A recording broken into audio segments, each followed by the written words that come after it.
بسم الله والحمد لله والصلاة والسلام على أشرف المرسلين وعلى آله وصحبه أجمعين أما بعد اللهم صل على سيدنا محمد وعلى آل سيدنا محمد صلى الله عليك يا سيدي يا رسول الله خذ بيدي قلة حيلتي يدركني يا رسول الله الله سبحانه وتعالى നമ്മുടെ ഇബാദത്തുകളൊക്കെയും കബൂൽ ചെയ്യുമാറാകട്ടെ. പരിശുദ്ധ റമദാനിൽ കഴിഞ്ഞു പോയ ദിനങ്ങളൊക്കെ വന്നുപോയ അപാകതകളൊക്കെ പുറത്ത് അല്ലാഹു തആല നമ്മളിൽ നിന്ന് സ്വീകരിക്കുമാറാകട്ടെ. വരാനുള്ള ദിനങ്ങൾ പൂർണ്ണമായും അവന്റെ തൃപ്തിയിലായി ചെലവഴിക്കാൻ അല്ലാഹു തആല നമുക്ക് തൗഫീഖ് നൽകുമാറാകട്ടെ. നമ്മൾ ചർച്ച ചെയ്തുകൊണ്ടിരിക്കുന്ന വിഷയങ്ങൾ ഇലാഹി സ്മരണ നമ്മളിലേക്ക് കൊണ്ടുവരിക എന്നുള്ള വിഷയമാണ്. അപ്പം അതിൻ്റെ അവസാന ഭാഗത്തിലാണ് ഖബർ, അതുപോലെ ആ ദൈവചിന്ത, റബ്ബിനെ കുറിച്ചുള്ള ചിന്ത നമ്മുടെ ഹൃദയത്തിൽ നിന്ന് മാഞ്ഞു പോകുന്ന വിഷയങ്ങളാണ്. അപ്പൊ അത് ആദ്യം പഠിച്ചാലാണ് നമുക്കത് മാറ്റിയാൽ ആ ചിന്ത നമുക്ക് വരും. അപ്പൊ ആ വിഷയങ്ങളെ കുറിച്ചാണ് ചർച്ച ചെയ്യുന്നത്. എന്നാൽ അതിൻ്റെ ഇടയിൽ അത്യാവശ്യമായിട്ട് പറയേണ്ട കുറച്ച് കാര്യങ്ങൾ, അപ്പൊ അതും സത്യത്തിൽ പറഞ്ഞ ഒരു ഇലാഹി സ്മരണ തന്നെയാണ്. അപ്പൊ അതുമായി ബന്ധപ്പെട്ട് ഇന്നലെ ഞാൻ ജുമാക്ക് നമ്മുടെ ബദരീങ്ങളെ കുറിച്ച് പറഞ്ഞിരുന്നു. അപ്പൊ അതിന്റെ വിഷയങ്ങളിൽ കുറെ ആളുകൾക്ക് നമുക്ക് സ്വാഭാവികമായിട്ട് നമ്മുടെ ഹൃദയത്തിൽ ഉണ്ടാകുന്ന കുറച്ച് സംശയങ്ങൾ, അപ്പൊ ആ വിഷയവുമായി ബന്ധപ്പെട്ടതൊന്ന് ക്ലിയർ ചെയ്യാമെന്ന് വിചാരിച്ചിട്ടാണ്. അല്ലാഹു തആല നല്ലതുപോലെ മനസ്സിലാക്കാൻ നമുക്ക് തൗഫീഖ് നൽകുമാറാകട്ടെ. നമ്മൾ ഇന്നലെ പറഞ്ഞു ബദരീങ്ങൾ അവരെ ആദരിക്കേണ്ടവരാണ്, ബഹുമാനിക്കേണ്ടവരാണ്, അനുസ്മരിക്കേണ്ടതാണ്. അത് പരിശുദ്ധ ഖുർആനിൽ സ്ഥിരപ്പെട്ട വിഷയമാണ്. ഖുർആനിൽ മുഹാജിരിങ്ങളെ കുറിച്ചും അൻസാറുകളെ കുറിച്ചൊക്കെ നമ്മളോട് പറയുന്നുണ്ട്. വല്ലദീന മറ്റേ അൻസാറുകളും മുഹാജിറുകളും അവർ ചെയ്ത ത്യാഗങ്ങൾ റളിയല്ലാഹു അൻഹും വറളു അൻഹു, അള്ളാഹു അവരെ തൊട്ടും അവർ അള്ളാഹുവിനെ തൊട്ടും തൃപ്തിപ്പെട്ടവരാണ് എന്നൊക്കെ കുറിച്ച് അല്ലാഹു തആല മുഹാജിരിങ്ങളെ കുറിച്ചും അൻസാറുകളെ കുറിച്ചൊക്കെ പരിശുദ്ധ ഖുർആനിൽ അനുസ്മരിക്കുന്നു. അതുപോലെ തന്നെ അലാ ഇന്ന ഔലിയാ അല്ലാഹി ലാ ഖൗഫുൻ അലൈഹിം വലാ ഹും യഹ്സനൂൻ എന്ന് പറഞ്ഞതിന്റെ തഫ്സീറുകളിലും കാണാം മഹാന്മാരായ ആളുകൾ, ആയ ആളുകളെ അല്ലാഹു തആല ആദരിക്കുകയാണ്, ബഹുമാനിക്കുകയാണ് എന്നാ ചെയ്യുന്നത്. അപ്പൊ ഇത് പരിശുദ്ധ ഖുർആൻ മഹാന്മാരെ അനുസ്മരിക്കുന്നത് കൊണ്ട് ലക്ഷ്യം വെക്കുന്നത് എന്താ? നമ്മളോട് അനുസ്മരിക്കാൻ പറയുന്നത് കൊണ്ട് നമ്മളിലും അള്ളാഹുവും റസൂലും ലക്ഷ്യം വെക്കുന്നത് എന്താണ്? അതൊക്കെ ഈ പറഞ്ഞതുപോലെ ആഖിറത്തിന്റെ ചിന്തകൾ, ഇലാഹി സ്മരണകൾ, അത് നമ്മളിൽ വളർത്തിയെടുക്കുക എന്നുള്ളത് കൊണ്ടാണ്. നമ്മളിപ്പോ ഒന്ന് ഉദാഹരണം പറഞ്ഞു കഴിഞ്ഞാൽ അപ്പൊ നമുക്ക് തന്നെ അറിയാൻ കഴിയും. ഇപ്പൊ നമ്മുടെ ഇടയിൽ ജീവിച്ച അത്യാവശ്യം ഒരു നേതാവോ, അല്ലെങ്കിൽ എല്ലാവരാലും അറിയപ്പെടുന്ന ഒരു വ്യക്തിയോ, അല്ലെങ്കിൽ മറ്റുള്ളവരെ സഹായിക്കുന്നവരോ, അല്ലെങ്കിൽ രാഷ്ട്രീയ നേതാക്കന്മാരോ, മത നേതാക്കന്മാരോ, സംഘടനാ നേതാക്കളോ ആരോ ആവട്ടെ, ഒരു മരണം സംഭവിച്ചാൽ നമ്മൾ അനുസ്മരണം വെക്കാറില്ലേ? ഈ അനുസ്മരണം വെക്കുന്നത് കൊണ്ട് നമ്മൾ ലക്ഷ്യം വെക്കുന്നത് എന്താ? നമ്മൾ ഒരാളെ അനുസ്മരിക്കുക, ഒരു രാഷ്ട്രീയ നേതാവിനെ അനുസ്മരിക്കുക, അല്ലെങ്കിൽ ഒരു പണ്ഡിതനെ അനുസ്മരിക്കുക, അല്ലെങ്കിൽ ഒരു സംഘടനാ നേതാവിനെ അനുസ്മരിക്കുക. ഈ അനുസ്മരണം കൊണ്ട് നമ്മൾ ഒരുപാട് അനുസ്മരണത്തിൽ പങ്കെടുത്തിട്ടില്ലേ? ഇല്ലേ? മുസ്ലിമുണ്ട്, അമുസ്ലിമുണ്ട്, എല്ലാം നമ്മൾ പങ്കെടുത്തിട്ടുണ്ട്. അതിന്റെ ലക്ഷ്യം എന്താ? പറഞ്ഞോളി. നമ്മൾ അനുസ്മരിക്കുന്നതിന്റെ ലക്ഷ്യം എന്താ? ഓർമ്മ പുതുക്കലല്ല. ഓർമ്മ പുതുക്കലാണ് അനുസ്മരണം കൊണ്ടുള്ള ലക്ഷ്യം. നമ്മൾ അതാണ് അനുസ്മരണത്തിൽ നമ്മൾ പറയുന്ന ഒരേ ആളുകൾ അല്ലേ പ്രസംഗിക്കൂലേ? ചിലപ്പോൾ 5ാമത് അനുസ്മരണം, 10ാമത് അനുസ്മരണം പറഞ്ഞിട്ടും ഈ അനുസ്മരണങ്ങളിലൊക്കെ ഈ ഒരുപാട് ആളുകളെ പ്രാസംഗികന്മാരെ കൊണ്ടുവരും, ചിന്തകന്മാരെ കൊണ്ടുവരും, സാംസ്കാരിക നേതാക്കന്മാരെ കൊണ്ടുവരും. ഇവരൊക്കെ വന്നിട്ട് പറയുന്നത് എന്താ? ആരെയാണോ അനുസ്മരിക്കുന്നത് അവർ ജീവിതത്തിൽ ചെയ്ത മഹത്വങ്ങളെ പറയും, അല്ലേ? നന്മകളെയല്ലേ പറയുന്നു? ആണ്. അവരിങ്ങനെ ചെയ്തിരുന്നു. ചിലതെന്ത് ചെയ്യും? പൊടുപ്പും തെങ്ങലും കൂട്ടി പറയും, ഒന്ന് ഉഷാറായിക്കോട്ടെ എന്ന് വിചാരിച്ചു. അവരങ്ങനെ ചെയ്തിരുന്നു, ഇങ്ങനെ ചെയ്തിരുന്നു, അവരങ്ങനെയാണ്, ഇങ്ങനെയാണ്, ഇങ്ങനെയൊക്കെ പറയും, അല്ലേ? ഇങ്ങനെ പറയുന്നത് കൊണ്ടുള്ള ലക്ഷ്യം എന്താ? ഇങ്ങനെ നമ്മൾ ഈ ഒരാളെ കുറിച്ച് എന്തിനാ ഇങ്ങനെ പറയുന്നത്? അതുകൊണ്ട് ഇപ്പൊ അയാൾക്ക് എന്താ നേട്ടമുള്ളത്? അവർക്കുള്ള നേട്ടത്തിനല്ല. ആ പറയുന്നതും ആ അനുസ്മരിക്കലും അവരോടുള്ളൊരു ആദരവിന്റെ ലക്ഷണമാണ്, അല്ലേ? നമ്മൾ അവരെ ആദരിച്ചു, അവരെ ബഹുമാനിക്കുന്നുണ്ട്. കാരണം നമ്മുടെ സമൂഹത്തിൽ ഒരു നേതാവായി, അല്ലെങ്കിൽ ഒരു ഉപകാരപ്രദമായ വ്യക്തിയായി ജീവിച്ചതിന്റെ പേരിൽ നമ്മൾ അവർക്ക് നൽകുന്ന ഒരു ആദരവാണ്. രണ്ടാമത്, ഈ വ്യക്തികൾ ചെയ്ത വിഷയങ്ങളെ ആവർത്തിച്ചെടുത്തു പറയുന്നത് കേട്ടുകൊണ്ടിരിക്കുന്ന ആളുകൾക്ക് ഒരു പ്രചോദനമാകാനാണ്. ആരാലും അറിയപ്പെടാതെ പോകേണ്ട ഒരു വ്യക്തികളിൽ നിന്ന് എല്ലാവരാലും ആദരിക്കപ്പെടേണ്ട ഒരു വ്യക്തിയിലേക്ക് ഈ മനുഷ്യൻ വന്നത് അവൻ്റെ ഇന്നെന്ന പ്രവർത്തനങ്ങളെ കൊണ്ടാണ്, ഇന്നെന്ന കാര്യങ്ങളെ കൊണ്ടാണ്. അതുകൊണ്ട് മുമ്പിലിരിക്കുന്ന ആളുകൾക്ക് ഒരു പ്രചോദനമാണ്. നിങ്ങളും ഇങ്ങനെ ചെയ്താൽ എല്ലാവരാലും ആദരിക്കപ്പെടാം, ബഹുമാനിക്കപ്പെടാം, ആളുകളുടെ ഹൃദയത്തിൽ നിങ്ങൾക്ക് ജീവിക്കാൻ കഴിയും. അതുകൊണ്ട് നല്ലത് ചെയ്തോളൂ എന്നുള്ള ഒരു ആഹ്വാനം കൂടിയാണ് ഈ അനുസ്മരണം കൊണ്ട് ലക്ഷ്യം വെക്കുന്നത്. ഇത് എത്ര ചെലവിട്ടിട്ടില്ലേ രാഷ്ട്രീയ പാർട്ടിക്കാരും അല്ലാത്തവരൊക്കെ അനുസ്മരണം വെക്കുന്നത് കൊണ്ട് എന്തെങ്കിലും ഒരു നേട്ടം വേണ്ടേ, എന്തെങ്കിലും ഒരു സാമ്പത്തിക നേട്ടം വേണം. അല്ലെങ്കിൽ നമ്മൾ ഈ ആത്മീയപരമായിട്ട് നോക്കുകയാണെങ്കിൽ റബ്ബിന്റെ അടുത്ത് നിന്ന് ഒരു കൂലിയെങ്കിലും കിട്ടണം, അതും അവിടെ കിട്ടൂല. പിന്നെ എന്തുകൊണ്ട് ലക്ഷ്യം വെക്കുന്നത്? ജനങ്ങൾക്ക് നല്ലത് ചെയ്യാനുള്ളൊരു പ്രേരണ ഒരു മുൻഗാമികൾ എന്നുള്ള നിലക്ക് കൊടുക്കുന്നു. ഈ മരണപ്പെട്ടു പോയ വ്യക്തിയെ നാം ആദരിക്കുന്നു, ബഹുമാനിക്കുന്നു. ഇത് തന്നെയാണ് നമ്മൾ ഇവിടെയും ഇസ്ലാമിലും മുൻകഴിഞ്ഞു പോയ മഹാന്മാരെ അനുസ്മരിക്കുന്നതിലൂടെ ബദരീങ്ങൾ, ആ ബദരീങ്ങളെ തന്നെ നമുക്ക് ചർച്ചക്കെടുക്കാം. ലോക മുസ്ലിമീങ്ങൾക്ക് തർക്കമില്ലാത്ത വിഷയമാണ് ബദരീങ്ങളുടെ സ്ഥാനം എന്താണെന്നുള്ളത്. ഞാൻ ഇന്നലെ തന്നെ ജിബ്രീൽ അലൈഹി ഒരു ഹദീസ് പറഞ്ഞു. ജിബ്രീൽ അലൈഹി സ്വലാം വന്നിട്ട് നബി തങ്ങളോട് ചോദിക്കുകയാണ്, നബിയെ എന്താണ് ബദരീങ്ങളെ കുറിച്ച് നിങ്ങളുടെ അഭിപ്രായം? അപ്പൊ നബി തങ്ങൾ തർക്കമില്ലാതെ പറഞ്ഞു, ബദരീങ്ങൾ എന്ന് പറഞ്ഞാൽ മുസ്ലിമീങ്ങളിൽ വെച്ച് ആരാണ് ഏറ്റവും ശ്രേഷ്ഠരായ ആളുകളാണ്, മുസ്ലിമീങ്ങളിൽ വെച്ച് ഏറ്റവും ശ്രേഷ്ഠമായ ആളുകളാണ്. അപ്പൊ ജിബ്രീൽ അലൈഹി സ്വലാം പറഞ്ഞൊരു മറുപടിയും കൂടിയുണ്ട്, ഞാനത് ഇന്നലത്തെ ഹദീസിൽ വായിക്കായിട്ടാണ്. എങ്കിലും നബിയെ അതേപോലെ തന്നെ മൻ ഷഹീദ മിനൽ മലായിക്കത്തി, മൻ ഷഹീദ ബദറ മിനൽ മലായിക്കത്തി, മലക്കുകൾക്കിടയിലും ബദറിൽ പങ്കെടുത്ത മലക്കുകളുണ്ട്, മറ്റുള്ള മലക്കുകളെക്കാൾ സ്നേഹം ഇത് കൂടുതലാണ്. ഇത് മലക്കുകളിലും കാറ്റഗറികളിൽ ബദറിൽ പങ്കെടുത്ത കുറച്ച് മലക്കുകളുണ്ട്. ജിബ്രീൽ അലൈഹിസ്സലാം, മീകായിൽ, ഇസ്രാഫീൽ ഒക്കെ ബദറിൽ പങ്കെടുത്തിട്ടുണ്ട്. അപ്പോ മറ്റു മലക്കുകളെക്കാൾ അവർക്കും ശ്രേഷ്ഠതയുണ്ട് നബിയെ എന്ന് ജിബ്രീൽ അലൈഹിസ്സലാം പറയുന്ന മറുപടി ഞാൻ ഇന്നലെ പറഞ്ഞിട്ടില്ല എന്നാണ് ഞാനത് ക്ലിയർ ചെയ്തപ്പോൾ എനിക്ക് മനസ്സിലായത്. അപ്പൊ അത്രയും ശ്രേഷ്ഠത അവർക്ക് നൽകിയത് എന്തുകൊണ്ട്? അവരെ അനുസ്മരിക്കുന്നത് നബിതങ്ങൾ അങ്ങനെ പറയാനുള്ള കാരണം എന്താണ്? അവര് ചെയ്ത ആ ഒരു ത്യാഗമാണ്. പറയുമ്പോൾ വേറെ എത്രയോ സ്വഹാബികൾ ഉണ്ടായിട്ടില്ലേ, അതിനേക്കാൾ ത്യാഗം സഹിച്ച സ്വഹാബികൾ ഉണ്ടായിട്ടുണ്ട്. പക്ഷെ അവരിൽ നിന്ന് ഈ ബദരീങ്ങൾ 313 ആളുകൾ വ്യത്യസ്തരാകുന്നത് എന്തുകൊണ്ടാണ്? ആ ഒരു സമയത്തിൽ, അങ്ങനത്തെ ഒരു സാഹചര്യത്തിൽ അവരെടുത്ത തീരുമാനങ്ങളും റബ്ബിനും ദീനിനും അവർ കൊടുത്ത പ്രാധാന്യവുമാണ്. ആ പ്രാധാന്യത്തിൽ ഇത്രമേൽ എല്ലാ കാലഘട്ടത്തിലും അനുസ്മരിക്കുന്നൊരു ആളുകളായി, പരിശുദ്ധ ഖുർആൻ പരാമർശിക്കുന്ന ആളുകളായി, ഹബീബായ തങ്ങൾ ജീവിതത്തിൽ തന്നെ സ്വർഗം കൊണ്ട് വാഗ്ദാനം ചെയ്ത ആളുകളായി അവർ ഉയർന്നു. ഇത് നമ്മൾ അനുസ്മരിക്കുന്നതോടുകൂടെ, അല്ലെങ്കിൽ അവരുടെ ചരിത്രങ്ങൾ നമ്മൾ വീണ്ടും വീണ്ടും പറയുന്നതോടുകൂടെ നമ്മളിൽ ഈ ഒരു പ്രചോദനം ഉണ്ടാക്കിയെടുക്കൽ. അതാ ഞാൻ ഇന്നലെ പറഞ്ഞത്, ബദരീങ്ങൾ ബദർ അനുസ്മരണം എന്നൊക്കെ പറഞ്ഞ വെറും ഭക്ഷണം വെച്ച് മൗലൂദ് ഓതി പോകലല്ല, അവരുടെ ജീവിതം നമ്മുടെ ജീവിതത്തിൽ പകർത്തലാണ്. അത് പകർത്തണം. അപ്പൊ നമ്മളിവിടെ ഇരുന്നിട്ട് മൗലൂദ് ഓതുന്നുണ്ട്. മൗലൂദ് എന്ന് പറഞ്ഞാൽ അവരുടെ മദ്ഹാണ്. നമ്മൾ അനുസ്മരിക്കുമ്പോൾ പറയില്ല, ആ ആള് ജീവിച്ചിരിക്കുമ്പോൾ ഇങ്ങനെ ചെയ്തു, ഇങ്ങനെ ആക്കി. ആ മദ്ഹുകളാണ് ഇവിടെ ഇരുന്നിട്ട് നമ്മൾ പറയുന്നത്. അത് പദ്യമായിട്ടുണ്ട്, ഗദ്യമായിട്ടുണ്ട്. നമ്മൾ ഈ പറയുന്ന മൗലൂദുകൾ, ഇതുകളില്ലേ, അതൊക്കെയും അവരുടെ ജീവിതത്തിൽ അവർ ചെയ്ത നന്മകളെ, അവരുടെ മാഹാത്മ്യങ്ങളെ പറയുന്നു. അറബിയിലായതുകൊണ്ട് നമുക്ക് കൃത്യമായിട്ട് അറിയുന്നില്ല എന്ന് മാത്രം. അറബിയിലായതുകൊണ്ട് മലയാളത്തിലാണിപ്പോ ഞാനിവിടെ ബദറിന്റെ മഹത്വങ്ങൾ ഞാൻ മലയാളത്തിൽ പ്രസംഗിക്കുമ്പോൾ നിങ്ങൾക്ക് മനസ്സിലാകുന്നുണ്ട്. അത് നേരെ അറബിയിൽ പറഞ്ഞാലോ, അതിൻ്റെ ഇടയിൽ ഒരു പാട്ടോ ഒരു ബെയ്ത്തോ കൊടുത്തു കഴിഞ്ഞാലോ, അതൊക്കെ അവരുടെ മദ്ഹുകളാണ്. അപ്പൊ ഈ അനുസ്മരണം കൊണ്ട് ഇസ്ലാം ലക്ഷ്യം വെക്കുന്നതും നമ്മളിൽ മാറ്റം ഉണ്ടാകണമെന്ന് അള്ളാഹും റസൂലും കരുതുന്നത് ഇതാണ്. അപ്പൊ ഈ മാറ്റങ്ങൾ നമ്മൾ ഉണ്ടാക്കിയെടുക്കണം. എന്നാൽ ഇതൊരു നിർബന്ധ ബാധ്യതയാണോ? അല്ല, ഇതൊരു നിർബന്ധ ബാധ്യതയല്ല. കാരണം ഇന്നലെ എൻ്റെ പുസ്തകത്തിൽ അങ്ങനെ തോന്നിപ്പോയി എന്ന് പറഞ്ഞൊരു ഒരിക്കലും അല്ല. ഇതൊരു നിർബന്ധ ബാധ്യതയേ അല്ല, ഇതൊരു സുന്നത്താണ്. എന്ന് മാത്രമല്ല, കൂടുതൽ കൂലി കിട്ടുന്ന ഒരു കാര്യം. എന്തുകൊണ്ട്?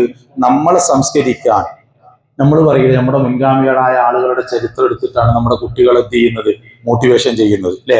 അയാൾ ഇങ്ങനെ ചെയ്തിട്ട് ഇന്ന സ്ഥലത്തേക്ക് എത്തി, നീയും ചെയ്തോ.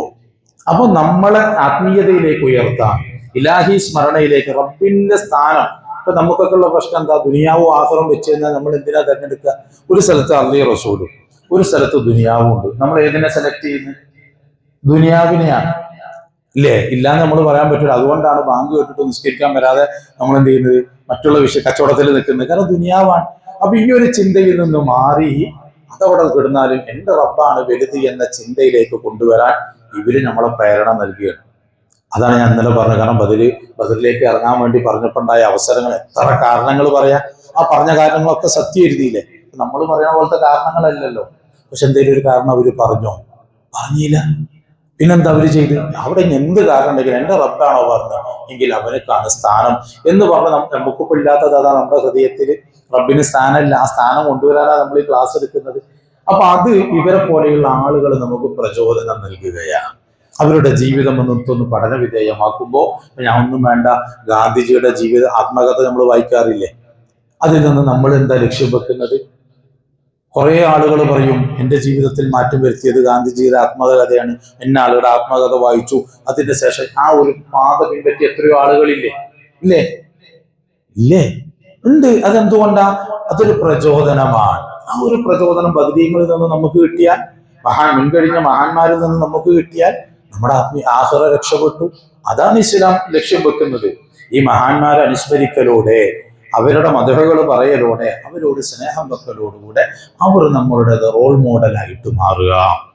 ആ റോൾ മോഡലിൽ അവർ ചെയ്ത പ്രവർത്തനങ്ങൾ നമ്മുടെ ലൈഫിലേക്ക് ചെയ്യാൻ നമ്മൾ പ്രേരണ കൊണ്ടുവരിക.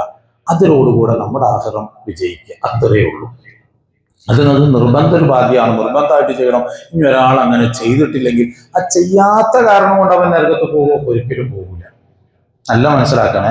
അങ്ങനെ ചെയ്യാത്ത കാരണം. പിന്നെ ഇവിടെ പ്രശ്നം വരുന്നത് എന്താന്ന് പറയട്ടെ. ഇതിന്റെ വിധികളെ അല്ലെങ്കിൽ ഈ വിഷയത്തെ നമ്മൾ സമീപിക്കുന്ന സമീപനങ്ങളിലാണ്. സമീപം ഒന്നും വേണ്ട. ഇപ്പൊ ഇന്നലെ നമ്മൾ നോമ്പ് തുറന്നില്ലേ? ഇല്ലേ? ഇവിടുന്ന് ഭക്ഷണം കഴിച്ചിട്ടുണ്ടാരും അല്ലേ? നല്ല ബിരിയാണി ആയിരുന്നു അല്ലേ? തന്നവർക്കും തയ്യാറാക്കിയവർക്കും അല്ലാഹു തആല അർഹമായത് നൽകട്ടെ. ഞാൻ ഇന്നലെ രാവിലെ 7 മണി 7:30 ആയപ്പോത്തിനും അതിൻ്റെ ഉള്ളിൽ ആളുകളുണ്ട്, തയ്യാറാക്കാൻ തുടങ്ങിയിട്ടുണ്ട്. ഞാൻ രാവിലെ 7 മണിക്ക് റൂമിൽ നിന്ന് പുറത്തേക്ക് ഇറങ്ങുമ്പോഴേ അവരിപ്പോൾ നമ്മളൊക്കെ പോയി ഉറങ്ങിയിരുന്നു. അവര് തയ്യാറാക്കുന്നുണ്ട്. ആ തയ്യാറാക്കൽ ഞാൻ നോമ്പ് തുറന്ന് കഴിഞ്ഞു വന്നു 7:30 7:45 ഈ 2-3 അതിൻ്റെ ഉള്ളിലുണ്ട്. നമ്മളൊക്കെ വന്നു, ഉഷാറായിട്ട് തിന്നു, അഭിപ്രായങ്ങൾ പറഞ്ഞു, കിട്ടാത്തതിന്റെ കാരണങ്ങൾ പറഞ്ഞു, അതൊക്കെ പറഞ്ഞ് നമ്മളങ്ങോട്ട് പോയി. ഞാൻ ഇന്നലെ കണ്ട കാഴ്ചയാണ്. ഞാൻ വെറുതെ തമാശ രൂപത്തിൽ ചോദിച്ചു, ഞാനൊന്ന് കൂടണോ എന്നൊക്കെ ചോദിച്ചു. എന്തെങ്കിലും ആ ഒരു പേരുണ്ടെങ്കിൽ ഒരു ഇതായിക്കോട്ടെ വെച്ചിട്ട്. പക്ഷെ അവരവിടെ, അപ്പൊ ഞാൻ ചോദിച്ചു എന്താ അപ്പൊ വെള്ളിയാഴ്ച ആവുമ്പോൾ ഉണ്ടാകുന്ന ബുദ്ധിമുട്ടാണ്, പള്ളി ബുദ്ധിമുട്ടായിരുന്നു. ആ സമയം മുതൽ രാവിലെ 7 മണി മുതൽ ആ ഒരു ഭക്ഷണം പാകം ചെയ്യാൻ വേണ്ടിയിട്ട് അവർ എടുക്കുന്ന ഒരു എഫേർട്ട് ഉണ്ട്. നമ്മൾ ഇന്നലെ കണ്ടതുമാണ്. അർഹമായത് അല്ലാഹു തആല നൽകട്ടെ. അവരാ നൽകിയ ആ ചെയ്ത പ്രവർത്തനങ്ങളൊക്കെ നല്ലൊരു ഇബാദത്തായിട്ട് അല്ലാഹു സ്വീകരിക്കട്ടെ. അതിൽ തർക്കമില്ല. കാരണം ഒരാളെ നോമ്പ് തുറപ്പിക്കാൻ വേണ്ടിയിട്ടുള്ള ഒരു പ്രയത്നമാണത്. ചൂട്, പ്രകൃതിയുടെ ചൂട്, മറ്റുള്ള ചൂടും ഒക്കെ കൂടിയായിട്ട് ഏതോ ആവട്ടെ, ആ ഭക്ഷണം നമ്മൾ കഴിച്ചില്ലേ, അൽഹംദുലില്ലാഹ്. നൽകിയ അവർക്കും അല്ലാഹു തആല ബറക്കത്ത് ചൊരിയുമാറാകട്ടെ. ഇനി ഞാൻ ചോദിക്കുന്നു, മറുപടി പറയണേ. ആ ബിരിയാണി തിന്നുന്നതിന്റെ ഇസ്ലാമിക വിധി എന്താ? നിങ്ങളുടെ ഊഴാണ്. ആ ബിരിയാണി തിന്ന് എല്ലാവരും ഭക്ഷണം കഴിച്ചില്ലേ അല്ലെ? അതിന്റെ ഇസ്ലാമിക വിധി എന്താ? വാജിബാണോ, ഹറാമാണോ, കറാഹത്താണോ, സുന്നത്താണോ, ഹലാലാണോ? നമ്മളൊക്കെ ചെയ്ത കാര്യമല്ല. അപ്പൊ അതിനെ കുറിച്ച് നമുക്കൊരു ധാരണ വേണ്ടേ? സുന്നത്താണ്. പറയാം, എല്ലാവർക്കും പറയാം. ഹലാലാണ്. പിന്നെ കഴിഞ്ഞോ? വാജിബാണ് അല്ലേ? ഒന്നുമല്ല, ഹലാലാണ്. അത്രയേ ഉള്ളൂ. നല്ല ഭക്ഷണം കഴിക്കുക എന്നുള്ളത് ഏതാ? ഹലാലാണ്. നല്ല ഭക്ഷണം കഴിക്കുക എന്നുള്ളത് എന്താ? ഹലാലാണ്. ചെയ്യാതിരിക്കാം. ചെയ്തത് കൊണ്ട് പ്രത്യേകിച്ച് കൂലിയും കിട്ടൂല. നോമ്പ് തുറല്ല കേട്ടോ ഞാൻ പറയണത്. നോമ്പ് മനസ്സിലാക്കണം. നമ്മൾ കഴിച്ച ഭക്ഷണം, ബിരിയാണി എന്നുള്ള പ്രൊഡക്റ്റ് ഇല്ലേ, അത് തിന്നുന്നതിന്റെ വിധി. അല്ലെങ്കിൽ ഒരു പാല് കുടിക്കുകയാണ് നമ്മൾ, പാല് കുടിക്കുന്നതിന്റെ വിധി എന്താ? ഇസ്ലാമിക വിധി എന്താ? ഹലാലാണ്. ഹലാൽ എന്ന് പറഞ്ഞാൽ എന്താ? ചെയ്യാതിരിക്കാം. ചെയ്തു എന്നതുകൊണ്ട് പ്രത്യേകിച്ച് കൂലിയൊന്നും നമ്മൾ തരൂല.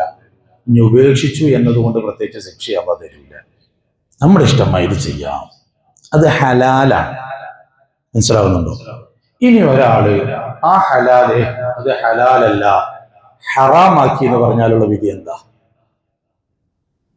എന്താ?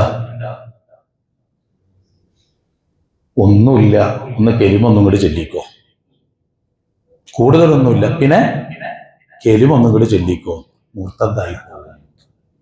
അതെന്തുസ്താദെ അങ്ങനെ? അല്ലാഹ് ഹലാലാക്കി ഒന്നിനെ ഹറാമാക്കാൻ ഒരാൾക്കും അധികാരമില്ല. പരിശുദ്ധ ഖുർആൻ പറയുന്നുണ്ട്, ചോദിക്കുന്നുണ്ട്, ആരാണ് ഞാൻ അനുവദിച്ചതിനെ നിഷിദ്ധമാക്കിയവൻ ആരാണ്? പരിശുദ്ധ ഖുർആനിൽ ആയത്തുണ്ട്, ഞാൻ അനുവദനീയമാക്കിയതിനെ നിഷിദ്ധമാക്കിയവൻ ആരാണ്? ഞാൻ നിഷിദ്ധമാക്കിയതിനെ അനുവദനീയമാക്കിയവനും ആരാണ്? രണ്ടും തെറ്റാണ്. അല്ലാഹ് ഹലാലാക്കിയതിനെ ഒരാൾക്കും ഹറാമാക്കാൻ പറ്റില്ല. നബി സല്ലല്ലാഹു അലൈഹി വസല്ലം തങ്ങൾ കർശനമായിട്ട് എതിർത്തിട്ടുണ്ട്. ഇതേമാതിരി ഒരു ഭക്ഷണ വിഷയം വന്നിട്ട് അത് കുടിക്കാൻ പാടില്ല, അത് തെറ്റാണ് എന്ന് പറഞ്ഞപ്പോഴാണ് നബി തങ്ങൾ ചോദിച്ചത്, അള്ളാഹ് അനുവദനീയമാക്കിയ ഒന്നിനെ തെറ്റാണെന്ന് പറയാൻ നീ ആരാ? അത് അള്ളാഹിനെ ധിക്കരിക്കുന്നതിന് തുല്യല്ലേ? അപ്പൊ നമുക്ക് ഇഷ്ടല്ലേ നമ്മൾ കുടിക്കണ്ട? പക്ഷെ അതിൽ വിധി പറയാൻ ഒരാൾക്കും അധികാരമില്ല. അള്ളാഹ് പറഞ്ഞു വെച്ച വിധി, റസൂലുള്ളാഹി തങ്ങൾ പറഞ്ഞു വെച്ച വിധി, ആ വിധിയെ മാറ്റിമറിക്കാൻ നമുക്ക് ഇഷ്ടല്ലേ? നമുക്ക് ബിരിയാണി ഇഷ്ടമല്ല, നിങ്ങൾ കഴിച്ചോളൂ, അത് കഴിക്കാൻ പാടില്ല, അത് ഇന്ന വിധിയാണ്, ഇസ്ലാമിക വിധി അതിൽ ചാർത്തണമെങ്കിൽ കൃത്യമായിട്ടുള്ള തെളിവ് വേണം. തെളിവ് വരാതെ ഒരു ഹലാലിനെ ഹറാമോ ഒരു ഹറാമിനെ ഹലാലോ ആക്കാൻ പറ്റില്ല.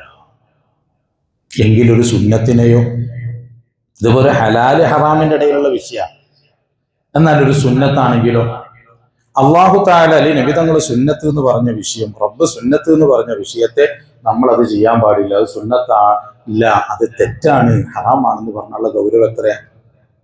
അതാണ് ഈ വിഷയത്തിൽ ഞാൻ ഇന്നലെ പറഞ്ഞു, സൂക്ഷിച്ച് വാക്കുകൾ ഉപയോഗിച്ചോളൂ, ഇസ്ലാമിന്റെ മെമ്പർഷിപ്പ് കട്ടാകുമെന്ന് പറഞ്ഞത് അതാണ്, അല്ലാതെ ഇത് ചെയ്യാത്തത് കൊണ്ടല്ല. ഇനി നാളെ ബദർ മൗലൂദ് ഓതുമ്പോ ഇരിക്കാത്തവരൊക്കെ ഇസ്ലാമെന്ന് പുറത്തുപോയി എന്നല്ല പറഞ്ഞതിന്റെ ലക്ഷ്യം. അതിനെക്കുറിച്ചുള്ള നമ്മുടെ സമീപനം നമ്മൾ പറയാണ് അത് ശരിയല്ല, അത് തെറ്റാണ് എന്ന് പറഞ്ഞാൽ അള്ളയും റസൂലും അനുവദിച്ച സുന്നത്താക്കിയ ഒരു വിഷയത്തെ നമ്മളുടെ വിധി മാറ്റുക, നമ്മളതിന് ഇല്ലാത്തൊരു വിധി കൊടുക്കുക, അള്ളാഹു റസൂലിന് എതിരായിട്ടൊരു വിധി പറയാൻ, ആ പറച്ചലിലാണ് ഈ പ്രശ്നം വരുന്നത്.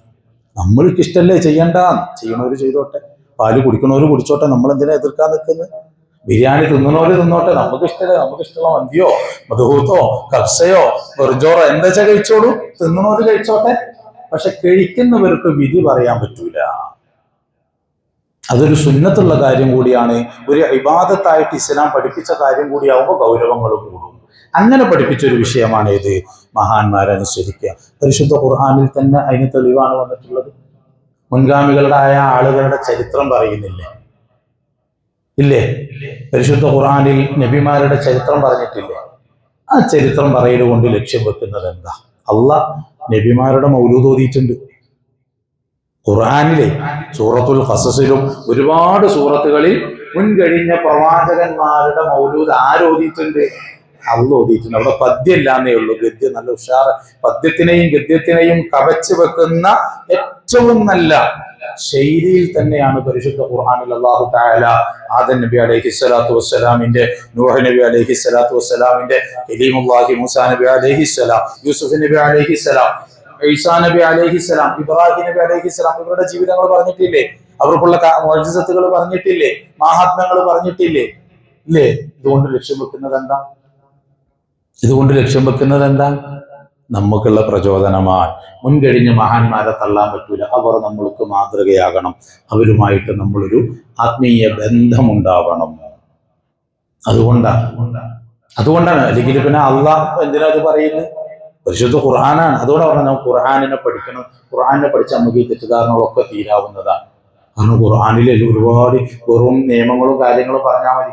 എത്രയോ സ്ഥലങ്ങളിൽ പ്രവാചകന്മാരുടെ ചരിത്രങ്ങൾ പറയുന്നതാ. നമ്മൾ ഇന്നലെ സൂറത്തുൽ കഹ്ഫ് ഓതിയില്ലേ? അതിൽ ഞാൻ മുമ്പ് പറയുന്ന ഒരു ചരിത്രം പറഞ്ഞിരുന്നു, ഒരു യാത്രയെക്കുറിച്ച് പറയുന്നുണ്ട് ഇല്ലേ? അതില് വേറൊരു ചരിത്രവും പറയണ്ട, സ്വഹാബുൽ കഹ്ഫ് ഗുഹാവാസികൾ എന്ന് പറഞ്ഞിട്ട് മുൻ കഴിഞ്ഞു പോയ ആളുകളെ കുറിച്ച് ഇസ്ലാം പറയുന്നുണ്ടായില്ല ആ സൂറത്തിന്. അതിൽ രണ്ട് ചരിത്രം പറയുന്നത്, രണ്ടും മൗലൂദാ. ഒന്ന് ഹിദർ നബിയുടെ മൗലൂദ്. ഹിദർ മൗലൂദ് ഹിദർ നബിയും മൂസാ നബി അലൈഹി സ്വലാമും നടത്തിയ ഒരു യാത്രയിൽ മൂസാ നബിയേക്കാൾ ഒരു ഉയർന്ന പതിവ് ആർക്കുണ്ട്? ഹിദർ നബിക്കുണ്ട് എന്ന് സ്ഥിരീകരിക്കുകയാണ് ആ യാത്രയിലൂടെ. കാരണം ഞാൻ മുമ്പ് പറഞ്ഞു, മൂസാ നബി ചോദിച്ചു, ഞാനല്ലേ ഇപ്പൊ ഈ നിലവിൽ ജീവിച്ചിരിക്കുന്നവരിൽ മെച്ചം? അപ്പൊ അള്ളാഹ് പറഞ്ഞു, അല്ല, ഒരാളുണ്ട്. അങ്ങനെ ഒരാളുണ്ടെങ്കിൽ എനിക്ക് അയാളൊന്നും അറിയില്ലല്ലോ. എങ്ങനെയാണ് ഹിദർ നബിയെ പോയി പരിചയപ്പെടുന്നത്? അപ്പൊ എന്നെക്കാട്ടിലും എന്ത് ക്വാളിറ്റിയാണ് ഹിദർ നബിയിൽ ഉണ്ട് എന്നുള്ള പരിശോധനയ്ക്ക് വേണ്ടിയാണ് കൂടെയുള്ള യാത്രക്ക് അനുമതി ചോദിക്കുന്നത്. ഞാൻ വിശദീകരിച്ച് പറയാത്തത് എന്താണെന്ന് പറഞ്ഞാൽ സമയം പൊതുവായതുകൊണ്ടാണ്. അങ്ങനെ ഹിദർ നബിയുമായിട്ട് മൂസാ നബി അലൈഹി സ്വലാം ഒരു യാത്ര നടത്തുന്നുണ്ട്. ആ യാത്രയിൽ 4ഓളം സംഭവങ്ങൾ നടക്കുന്നുണ്ട്. ആ സംഭവങ്ങളിൽ മൂസാ നബി അലൈഹി സ്വലാം പ്രതികരിക്കുന്നുണ്ട്. പക്ഷെ അതിന്റെ സത്യാവസ്ഥ മൂസാ നബിക്ക് അറിയാത്തത് ആർക്കറിഞ്ഞു? ഹിദർ നബിക്ക് അറിഞ്ഞു. അപ്പൊ മൂസാ നബിയേക്കാൾ ഹിദർ നബി കുറച്ച് ഉന്നതിയിലാണെന്ന് പറഞ്ഞു. ഹിദർ മൗലൂദായിരുന്നു സൂറത്തുൽ കഹ്ഫിൽ ഓതിയത്. തെറ്റാണെന്ന് പറയാൻ പറ്റുമോ?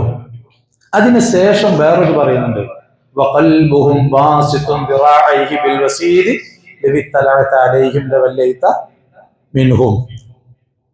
വഖൽബുഹും, ഒരു നായനെ കുറിച്ച് പഠിപ്പിക്കുന്നുണ്ട്.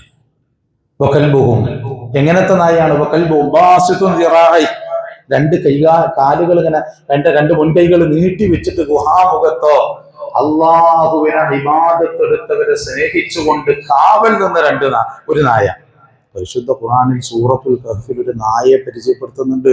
ഇത്മീർ എന്നാണ് ആ നായയുടെ പേര്. എന്ത്? ഇത്മീർ. വഖൽബുഹും ബാസിതുൻ ദിറാഇ, രണ്ട് കൈകാലുകൾ ഇങ്ങനെ വെച്ചിട്ട് ഗുഹാമുഖത്ത് കാവലിരുന്നു. ആ നായ ചെയ്ത ഇബാദത്ത് എന്താണെന്നറിയോ? എന്താ? ഈ 7 ആളുകളെ ഒന്ന് സ്നേഹിച്ചു, കൂടെ നിന്നു. എന്ത്? ഇല്ല, ഖുർആൻ ഒന്നേ പറഞ്ഞിട്ടുള്ളൂ. എന്തെന്ന് പറഞ്ഞ് ഈ 7 ആളുകളുണ്ടല്ലോ, 7 ആളുകളുണ്ട്. സ്വഹാബുൽ കഹ്ഫ് എന്ന് പറയുന്ന മുസ്ലിമീന, തംലീഹൻ, മർത്തൂനസ്, നൈനൂസൻ, സാരിയൂസ് എന്ന് പറയുന്ന ഒരു 7 ആളുകളുണ്ട്. അവർ ചെയ്തത് എന്താണ്?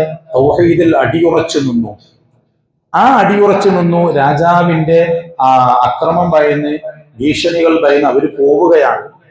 പോണ സമയത്ത് നായയും പിന്നാലെ കൂടി. നായൻ ആട്ടി ഓടിച്ചു, നായ പോയില്ല. നായനം മാറ്റി പായിക്കുന്നത് വെച്ചാൽ നായ ഇവരോടൊപ്പം കൂടി. ഇവർക്ക് വഴികാട്ടിയായി പോയി. ഇവരുടെ കൂടെ നിന്നു എന്നുള്ളൊരൊറ്റ ഇബാദത്ത് ചെയ്തതുകൊണ്ട് സ്വർഗത്തിൽ പ്രവേശിക്കുന്ന ജീവി അത് നായയാണ്. ഏത് നായ? അസ്ഹാബുൽ കഹ്ഫിന്റെ നായയാണ്. ആ നായ ചെയ്ത ഇബാദത്ത് എന്താ? ഈ മഹാന്മാരെ ഒന്ന് സ്നേഹിച്ചു എന്നുള്ളതാണ്, അവരുടെ കൂടെ നിന്നു എന്നുള്ളതാണ്, അവരെ ഒന്ന് ആദരിച്ചു എന്നുള്ളതാണ്. എങ്കിൽ അള്ളാന്റെ മുമ്പിൽ നെറ്റിവെക്കുന്ന ഞാനും നിങ്ങളും ആ മഹാന്മാരെ സ്നേഹിച്ചാലുള്ള അവസ്ഥ എന്താ? ആ ഒരു അവസ്ഥയിൽ നിന്ന് അത് ശരിയല്ല, മഹാന്മാരെ അനുസരിക്കാൻ പാടില്ല, തെറ്റാണ് എന്ന് പറയുമ്പോഴുള്ള ഗൗരവം എന്താ? അപ്പൊ പരിശുദ്ധ ഖുർആനിൽ ഒരുപാട് ആളുകളുടെ മൗലൂദ്, മഹാന്മാരുടെ മൗലൂദ് പറഞ്ഞിട്ടുണ്ട്. അതുകൊണ്ട് ലക്ഷ്യം വെക്കുന്നുണ്ട് ഈ നായയുടെ ചരിത്രം എന്തിന് ഖുർആൻ പറയുന്നു? അതുകൊണ്ട് നമുക്കുള്ള നേട്ടം, ഖുർആനൊക്കെ ഫുള്ള് പഠനല്ലേ, ഫോളോ ചെയ്യേണ്ടതല്ലേ, അതിലാർക്കെങ്കിലും തർക്കമുണ്ടോ? അല്ല. പക്ഷെ ഈ നായയുടെ ചരിത്രം പറഞ്ഞതുകൊണ്ട് എന്താണ് അള്ളാഹു തആല നമ്മൾ ലക്ഷ്യം വെക്കുന്നത്? മഹാന്മാരെ സ്നേഹിച്ചാൽ, അവരോട് ആദരവ് കാണിച്ചാൽ നിങ്ങൾ രക്ഷപ്പെടാൻ കഴിയും. ആ ആയത്തിനെ സ്ഥിരീകരിക്കുന്നതാണ് നബിതങ്ങളുടെ ഒരു പരിപാടിയുണ്ട് അല്ലേ? മതസാഅത്തു യാ റസൂലല്ലാഹ്, ഒരാൾ വന്ന് ചോദിക്കുകയാണ് നബിയോട്, നബിയെ എപ്പോഴാ ഖിയാമത്ത് നാൾ? ഖിയാമത്ത് നാൾ എന്നാ ലോകം അവസാനിക്കുക നബിയെ? അപ്പൊ നബി ചോദിച്ചാൽ, നീ ഭയങ്കര തിരക്കിട്ടിട്ടാണല്ലോ ചോദിക്കുന്നത്. അല്ല, എന്താണ്? ഭയങ്കര എന്തോ കരുതി വെച്ച മാതിരിയല്ലോ. ഞാൻ എപ്പോഴാ പറഞ്ഞോളൂ, ഞാൻ തയ്യാറാണെന്നുള്ളൊരു നിലക്കാണല്ലോ. അപ്പൊ എന്താ എന്തെങ്കിലും കരുതി വെച്ചിട്ടുണ്ടോ? നബി തങ്ങൾ തിരിച്ചു ചോദിച്ചു.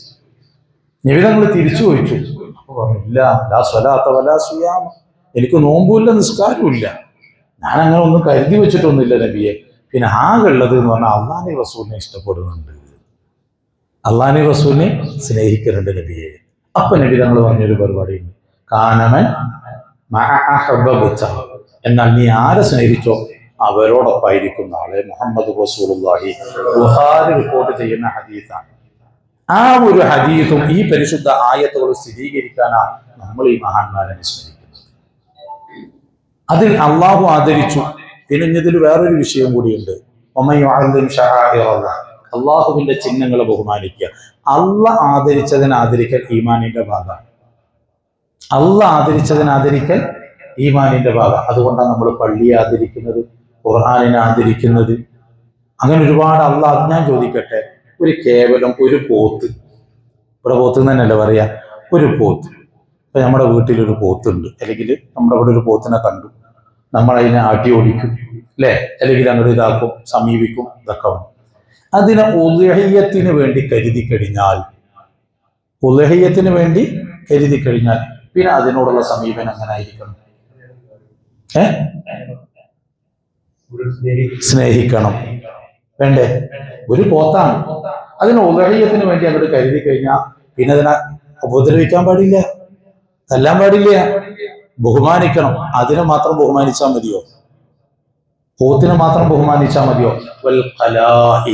പരിശുദ്ധ ഖുർആൻ പറയുന്നുണ്ട്, ഖലായിദ് എന്ന് പറഞ്ഞാ ഈ ഇത് തിരിച്ചറിയാൻ വേണ്ടി കിട്ടുന്ന ടാഗ്. നമ്മൾ ഉംറക്കൊക്കെ പോകുമ്പോൾ ടാഗ് വരും, ഹജ്ജിനൊക്കെ പോകുമ്പോൾ. എന്നതുപോലെ ഉദ്ഹിയ്യത്തിന്റെ മൃഗമാണ് എന്ന് അറിയിക്കാനുള്ള ഒരു ടാഗ് ഉണ്ട്. അതിനെ വരെ ബഹുമാനിക്കണം. ഞാൻ ഓതിയത് ഖുർആന്റെ ആയത്താണ് കേട്ടോ, പരസ്യമായിട്ടാ ഓതുന്നത്. എന്തിനാ ആദരിക്കുന്ന? ഒരു പോത്തല്ലേ, അതിന്റെ കഴുത്തിൽ കിടക്കുന്ന ഒരു ടാഗല്ലേ, എന്തിനാ ആദരിക്കുന്ന? അള്ളാഹ് ആദരിച്ചു, അള്ളാഹ് അതിനെ ബഹുമാനിക്കാൻ പറഞ്ഞു. ബഹുമാനിക്കണ്ടേ?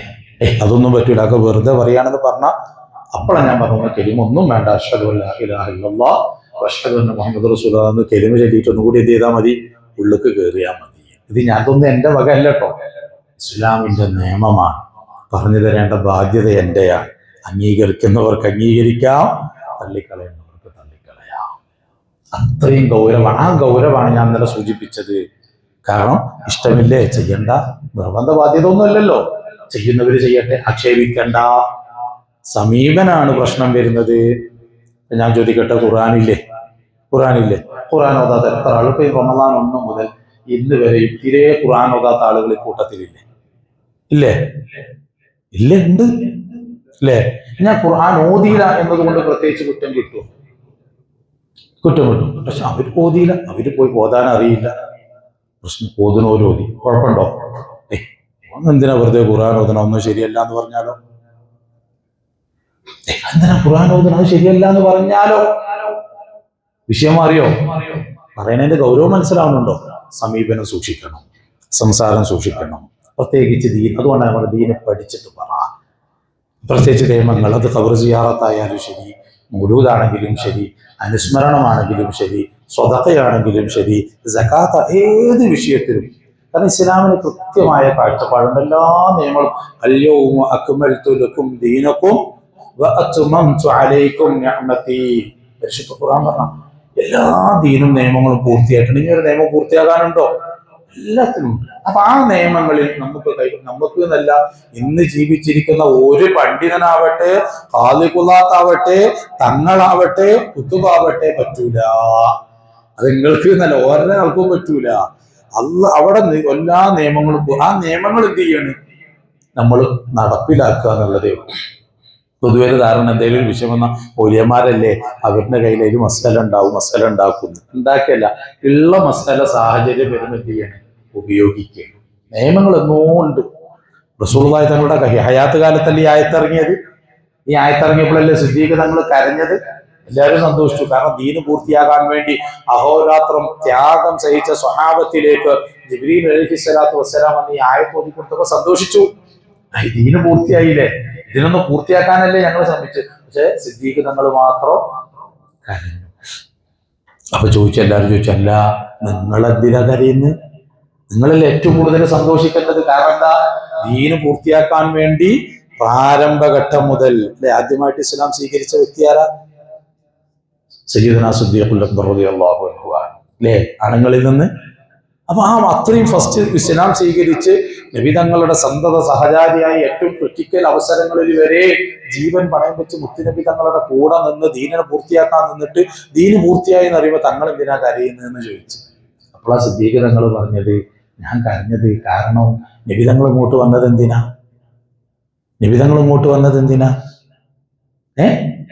ദീന് പൂർത്തിയാക്കാനാണ് അല്ലേ? പൂർത്തിയായി കഴിഞ്ഞാൽ പിന്നെ നബി തങ്ങളുടെ ആവശ്യമുണ്ടോ? നബി തങ്ങളുടെ വഫാത്ത് പറയുന്ന ആയത്താണത്. അതാണ് ഞാൻ ആലോചിച്ചിട്ട് കരഞ്ഞത്. കാരണം നബി തങ്ങൾ ഇങ്ങോട്ട് വന്നത് ദീന് പൂർത്തിയാക്കാനാണ്, ഖാത്തിമുൻ നബിയാണ്.